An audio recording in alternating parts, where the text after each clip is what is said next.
Hi, welcome to Maureen's Vintage Jewelry channel.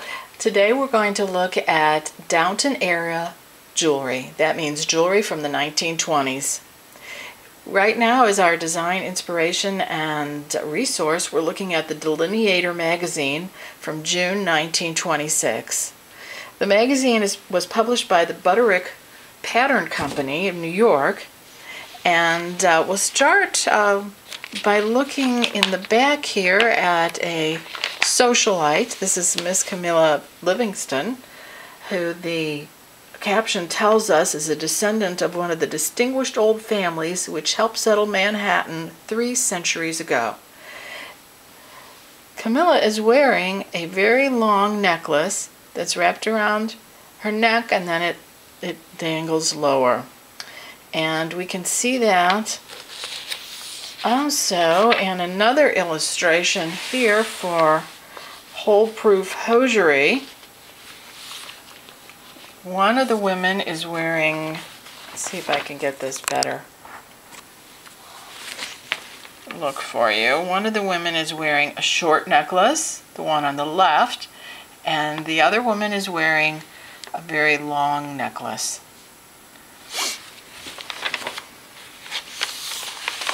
Then we have some more where we start with at the beginning of the magazine, we start with the patterns.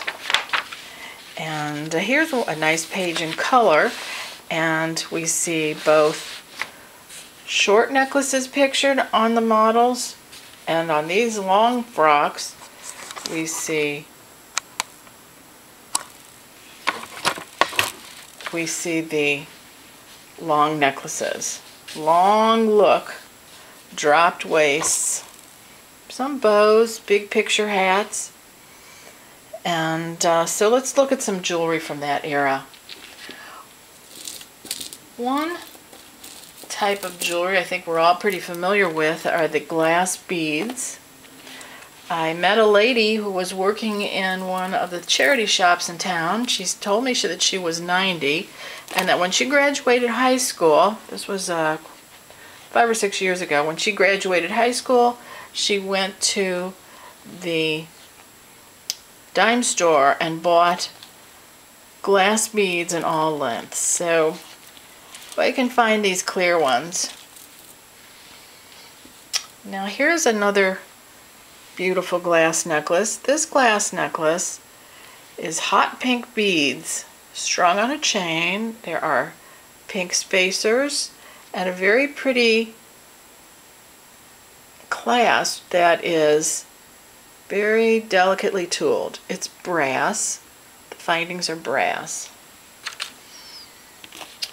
Now another bead necklace from that time period are these faceted beads, and this is a very popular style of beads, or the faceted beads. These are kind of a light lemon yellow with black and gold, and notice it has a spring ring type of clasp. This was very common in that time to have this type of clasp. And we couldn't go forward without mentioning the bakelite beads, which were also very popular at this time in different lengths. Surprising how many of these have come forward after being considered so rare. I think these beads are very beautiful. These beads have a wonderful green quality. I think that this is actually a fragment of a necklace. The spacers are very pretty crystal spacers, but at this end of the necklace we have, here it is, over here we have 2 satin beads that are not the same, or is it 3? It's 2 satin beads and then a big knot. Notice that the spring ring clasp is of the older style. It has a little different mechanism. It's not quite as springy. This looks like it was strung on cotton. It's a type of cotton string. Okay, moving on. We know that the Art Deco exposition in Paris in 1926 was a huge influence. And this beautiful bracelet is probably French. It features these beautiful rhinestones. It's sterling silver. It has a safety clasp and a safety chain. And I don't know if you can see, but there are some very, very tiny hallmarks on the clasp, and that's how we know that it's sterling. I'll try to get a close-up of this and put it on my blog, jewelryhistorian.blogspot.com. Then we have a very pretty glass ring set with marcasites around it. It is a kind of a large ring. The thing that I think is so interesting about it's marked sterling, which many pieces in that time are. If they're silver, now they're not usually marked 925, they're usually marked sterling, is a very pretty detailing on the inside of the ring. You'd never see this except yourself, you know, when you took it off. Unfortunately, this piece is missing some marcasites. And another piece that I believe is from that era is this cameo.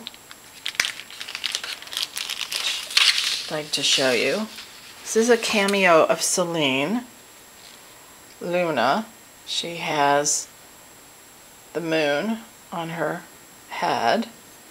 Very pretty detailing in the gold. It's marked 14K on the clasp right here. It's kind of hard to read, but you can see that because it has this little lever clasp, and I am trying to get this focus better, because it has that little lever, that kind of indicates it's something from the 20s.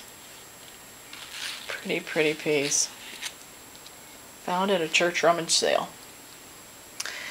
Now, moving on to the title piece of jewelry. I thought this was just a gorgeous piece, a gorgeous brooch. There weren't that many that were worn because many of the fabrics were very sheer, and the dresses, the chemise type dress, was very thin. But I believe this is from that era because if we look at the construction of the pin here and the way this is neatly soldered on, and then if you look at the beautiful detailing that's on the back of this pin, it's just lovely. Beautiful purple rhinestones. And then lastly, a long necklace, not an opera length, not a flapper length necklace of beads. This is a silver necklace that is fairly long. So it would sit below the detailing that you see on many of these dresses, sit below that neckline. Which you see those necklaces on the Downton Abbey stars. The necklace sits below on the dress itself. This beautiful necklace is blue stone with marcasites and very beautiful detailing, flowers. And then, once again, on the back, it also has very beautiful detailing. This necklace has a sterling stamp, very tiny stamp on the spring ring clasp, which was kind of a hallmark of many of the costume jewelry pieces of that time. So, this is a very lovely piece of Downton Abbey jewelry.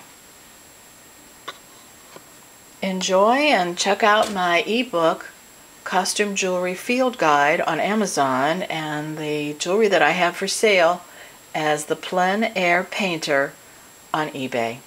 Thanks for stopping by. Bye now.